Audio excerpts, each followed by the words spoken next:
O universo é infinito? Segundo os cientistas, provavelmente não. Existem três grandes teorias sobre como ele pode acabar. Primeira, o grande congelamento, Big Freeze. O universo continua se expandindo, as galáxias se afastam, as estrelas se apagam e a temperatura se aproxima do zero absoluto. Só resta a escuridão eterna.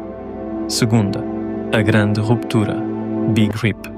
A energia escura se torna tão forte que pode destruir galáxias, estrelas e até átomos. Terceira, o grande colapso, Big Crunch. A expansão para e tudo colapsa sobre si mesmo, o oposto do Big Bang. Não sabemos qual destino nos espera, mas uma coisa é certa: o universo um dia terá fim. Inscreva-se para mais mistérios cósmicos.